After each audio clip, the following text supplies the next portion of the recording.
योगेन चित्तस्य पदेन वाचां मलं शरीरस्य च वैद्यकेन योपाकरोतं प्रवरं मुनीनां पतञ्जलिं प्राञ्जलिरानतोऽस्मि। आबाहुपुरुषाकारं शङ्खचक्रासिधारिणं सहस्रशिरसं श्वेतं प्रणमामि पतञ्जलिम्।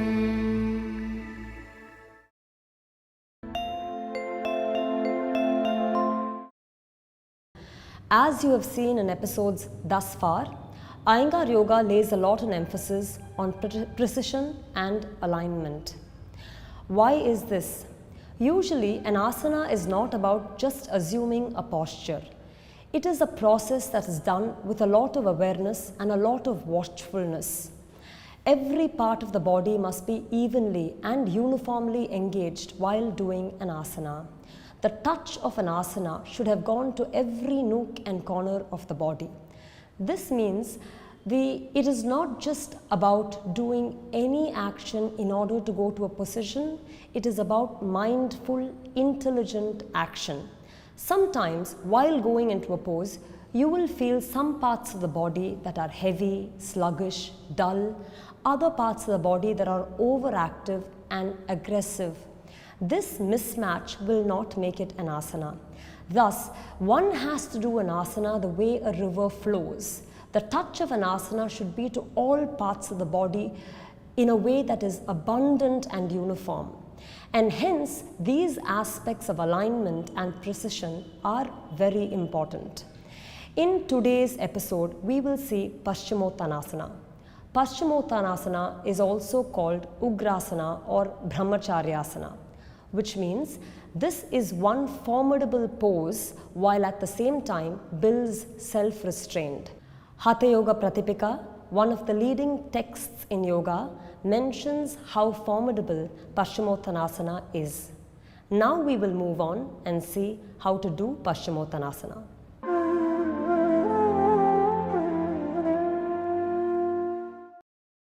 We will now see how to do Paschimottanasana. To start Paschimottanasana, the student has to sit in Dandasana. In Dandasana, firstly the feet and toes are together, the entire length of the legs are together. Usually what happens is there is a tendency to drop the feet. Using this, a person may proceed to Paschimottanasana. That should not be done.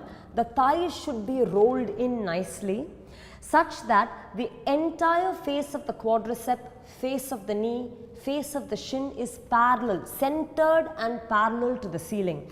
Now, for example, if a person was to drop the thigh out, you see the thigh is falling out, knee is falling out, shin is falling out. This is not parallel to the ceiling. You have to roll your thighs in such a way that the musculature and the skeletal structure of the leg is centered. It has to be on a medial straight line. That being the case, rolling the thighs in, you will have to nicely press the thigh down. The calf muscle must be spread such that end to end of the calf muscle should be felt sitting, plugged to the ground. Similarly, end to end of the thigh must be fully felt on the ground. Many a time when the leg, for example, is dropped, only one end of the calf muscle or one end of the thigh muscle is touching the ground. However, when you roll the leg, you have to make sure that the back of the thigh is squarely placed. Both the inner edge as well as the outer edge of the thigh should be fully pressed to the ground. Calf muscle should spread end to end and be pasted onto the ground. With that action, the entire surface of the knee, the patella must be, or the kneecap must be tightened, lifted up, and then the knee itself must be descended down as if the front knee is going down towards the back knee.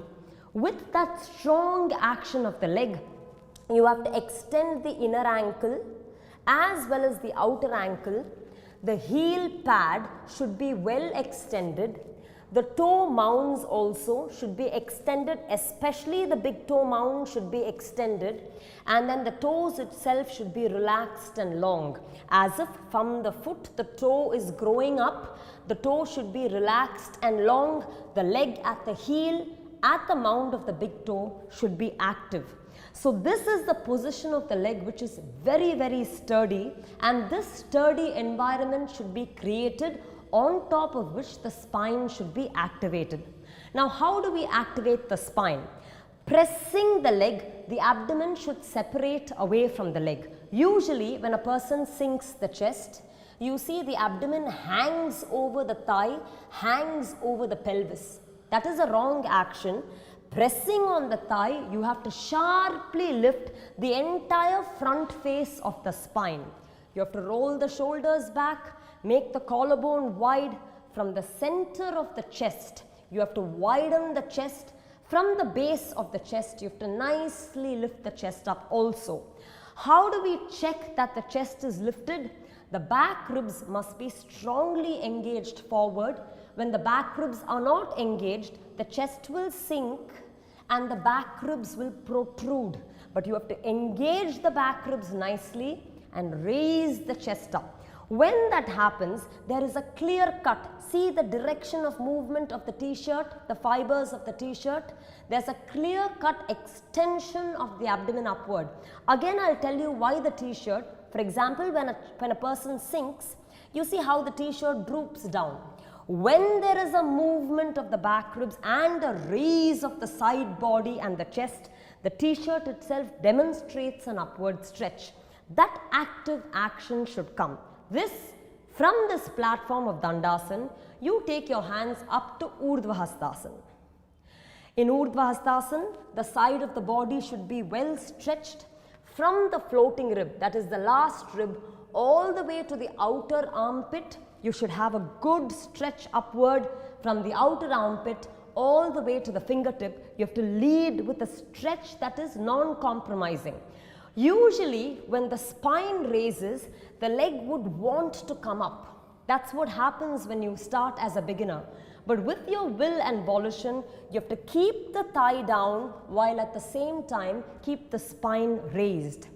Pull the back ribs in and take the arm behind the ear, relaxing the throat. From this position, keeping the back ribs in, you have to proceed and hold your big toe.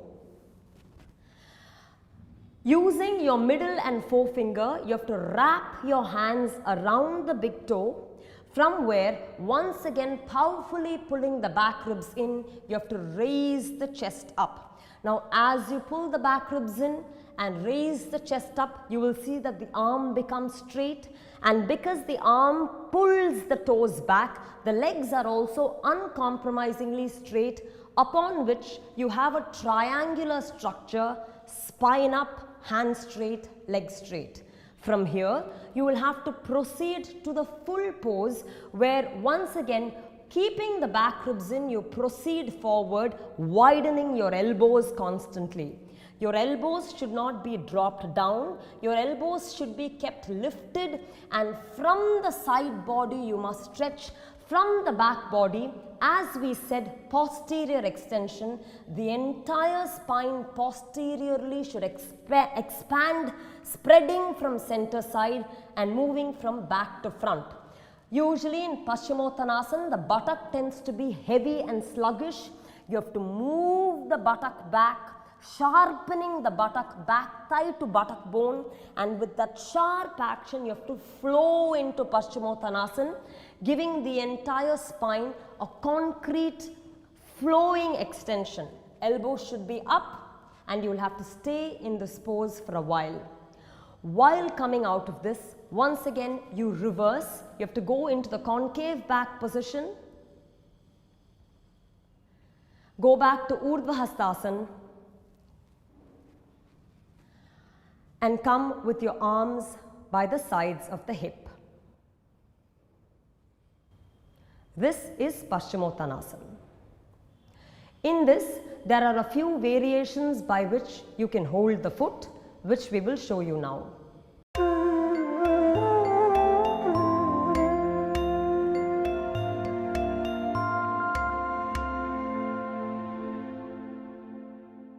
There are 4 positions in Paschimottanasana at which the feet can be held. The first is what we showed you now, where the hands, as in the forefinger and middle finger, wrap the big toe, and that is the first hold. That is a hold that a beginner can go with or start with. We will now show you all the 4 progressions. The first, where the practitioner uses the middle toe, the middle finger and the forefinger to wrap around the big toe. So there is a full-fledged curvature that the fingers take around the big toe. This makes it Padangushta Dandasana. Angushta hands, Padam leg, Padangushta Dandasana, where there is a wrapping of the toes. Here, holding this, you will have to pull back on the toe, and therefore this gives an opening to the sole of the foot as well as a good solid descent to the legs entirely. This is the first position, holding which you will have to go then to Paschimottanasana with a posterior extension. This is the first position. The second position is where the hands are then using or holding the outer foot. By outer foot, I mean the outer end of the foot or the outer edge of the foot, and the hand goes approximately at the middle outer edge of the foot. So holding, you will once again have to pull the outer edge of the foot back, and therefore this gives a horizontal spreading of the soles of the feet as well as an extension to the inner ankle. Here again, this hold will start from Padangushta Dandasana, where a person is at concave back position. So using this hold, you have to pull the back ribs in and then proceed from this point on to full Paschimottanasana with the head down and elbows up. As I said here, the hand holds the outer foot, the toes or the sole of the foot gets well spread, and then pulling on the outer edge of the foot, you have to descend the shin, descend the thigh, and move or flow with the entire posterior spine. This is the second position. The third position, a practitioner then wraps the hand around the heel. Holding the heel, when you hold the heel and pull the heel back, the entire thigh sharpens its insertion into the socket. That is, the femur bone pulls itself back into the socket. Therefore, the buttock gets lighter and sharper, with which you then go to Paschimottanasana, head down, elbows up. All these variations that we say or we've mentioned until now starts with the concave back position, and then you move to full position. The final is where one hand or finger wraps around the other hand's wrist. In this position, once again the elbows are kept, the side body is lengthened, the back body is lengthened, and then the practitioner goes to Paschimottanasana. Elbow should not hang, elbow should be up. This sharpens the side body as well. And these are the 4 holds: around the big toe, side of the foot, heel, and around the foot holding the wrist. These are 4 progressive variations where a practitioner can start with the first and move all the way to the last.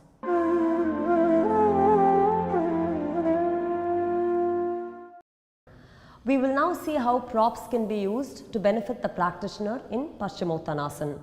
Usually, when a beginner approaches this asana, sometimes the hamstrings may be tight, sometimes the spinal muscles may be very stiff or tight.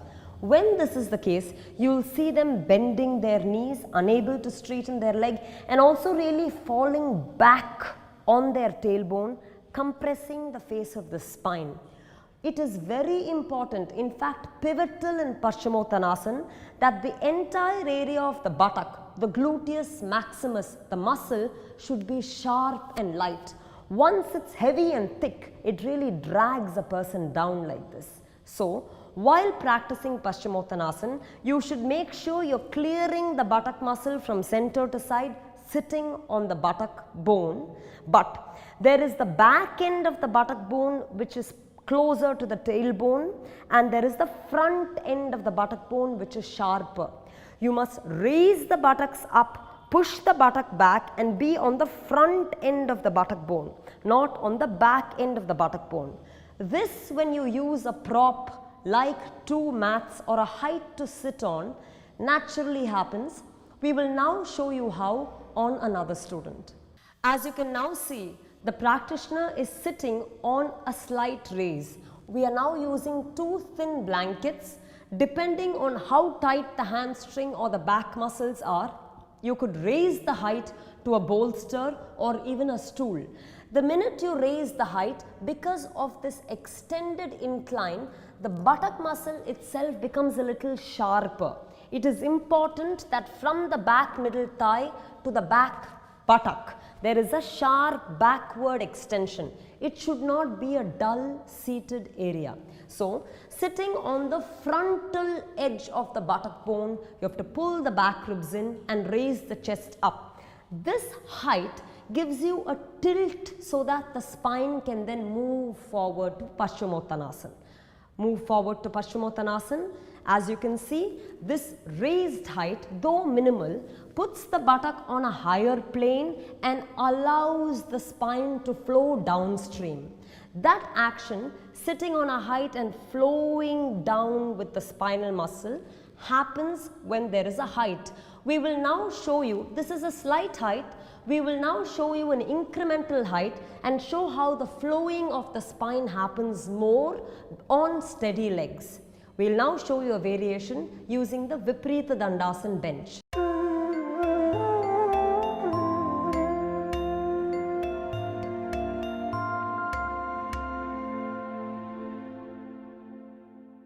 So as we just showed, using two blankets, it's a slight raise from the ground. Therefore, the spine then moves on an incline.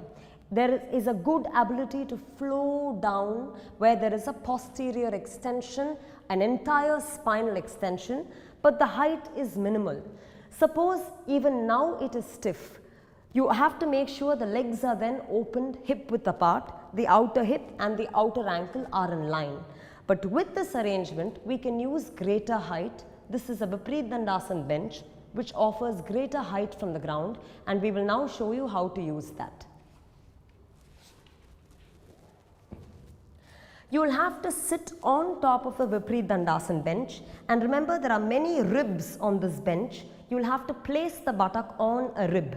Here, the minute I sit up, the spine is aligned on the sharp point of the buttock bone. Here, even if I want to slouch and drop my tailbone, I cannot do it. We automatically rest on the sharp point of the buttock bone. This then gives a natural propulsion for the spine to then lengthen forward, which when you sit on the ground sometimes may be inhibited when you have tight hamstrings or paraspinal muscles.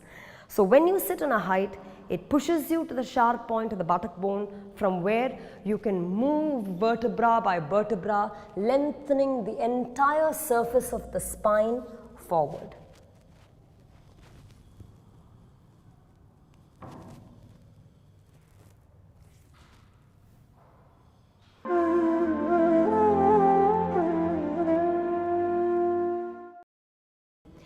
In cases where people are not able to reach their toes like this, where you try very hard to reach but then you end up compressing your spine, pulling your head down, hunching, and despite that you're not able to reach, then there you may use a simple prop like a belt. You put the belt around your arch and then a student holds it. You can hold it at a point where you can grip and then raise the spine. For example, even at this height, let's say if a practitioner is even struggling to reach to this height, then you may pull your hand even at a greater distance and then work your spine sharply in, raising the chest up. So you have to pull the back ribs in and give yourself a good anterior extension. That is absolutely mandatory for Padangushta Dandasana, where the back ribs are in and the chest is raised up. From there, you can slowly over time crawl down the belt and work towards a position that's closer to your foot. And every time you go, it's mandatory that you have your back ribs in, the abdomen should be well raised away from the thigh, and the chest should be lifted. Gradually you can further walk down over time and hold the belt right by your foot, by the edge of the foot, and that way you can progressively build yourself towards Paschimottanasana while at the same time maintaining the integrity of the pose with the thighs down and the spine well raised. So holding a belt here, you can move to the final pose where the elbows are widening and the back muscles flow to take your head down, sternum rested but lengthened towards the shin. This would be the way you can use a belt for progressing in Paschimottanasana. In the final position of Paschimottanasana, always the head is rested but the sternum does not cave in. So the sternum has to be rested on the thigh, on the knee, so that the heart is relaxed, and upon that the head is rested.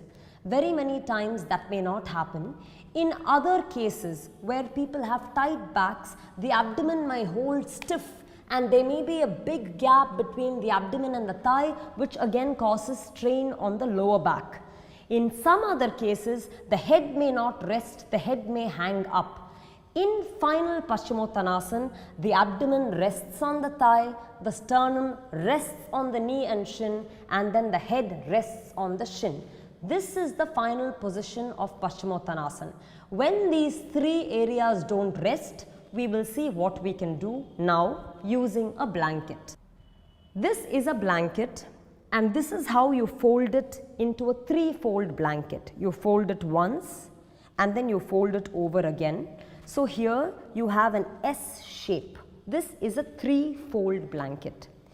When there is abdominal strain, you keep the leg hip-width apart, or back strain, you keep the leg hip-width apart and place this blanket right at the groin. Right at the groin, lifting the abdomen away from the blanket. And then here when you bend over in Paschimottanasana, full pose, you see that the initial gap that we were showing between the thigh and the abdomen now stays bridged, where the abdomen can softly rest on the blanket. This gives a good spreading to the lower back as well, helping with both abdominal softness and paraspinal softness. This is the first arrangement. Coming up, hands straight back. In the second variation, where the sternum may not touch, we then move the blanket so that the chest and sternum may rest. In the second position, as you can see, there is a soft cushioning for which the chest may rest, the sternum may rest, and you can go into Paschimottanasana. In the third position, where the head doesn't rest, this blanket, I'm using a double fold blanket. This blanket may be placed on top of the shin. You can use much thicker prop such as a bolster, and then the head will be resting in Paschimottanasana. So there are variations by which the lower back abdomen, the heart, sternum and the head may be rested in Paschimottanasana.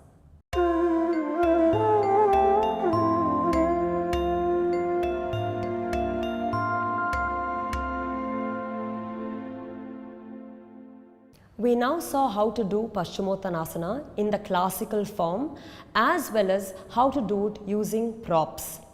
As mentioned, Hatha Yoga Pratikpika mentions the importance of Paschimottanasana. Paschim means west, Ut means intense. This is an intense posterior stretch of the spine. It is supposed to revitalize all the nadis in the body, as mentioned by Hatha Yoga Pratipika. Paschimottanasana, where you keep the legs stretched out in front of you and extend forward, gives, as mentioned, a posterior extension to the spine. However, the midway or the Madhyama Sthiti provides a lengthening to the anterior surface of the spine. Hence, combining the two, Paschimottanasana gives a total extension to the entire length of the spine, both front as well as back. Since the adrenal kidneys are posterior organs, it is particularly important for the health of the kidney as well as the adrenals. People who have digestive issues, sluggish digestive system, are greatly helped through the practice of this pose. It's supposed to ignite the gastric fire. Also, during menstruation, this is a pose that can be safely practiced in the restorative variation. It rests the abdomen and releases the tension on the uterus and hence is safe to practice. In the restorative variation, as we saw, the head can be rested, the chest can be rested, the abdomen can be rested, and therefore a lot of relief is given to the spinal muscles, to the abdominal organs, to the heart as well as head. Particularly, the pressure on the cardiac system, the cardiovascular system is released. It gives revitalization to the heart and brain. Therefore, the entire nervous system, be it sympathetic, asympathetic, the entire nervous system is highly relaxed and rejuvenated.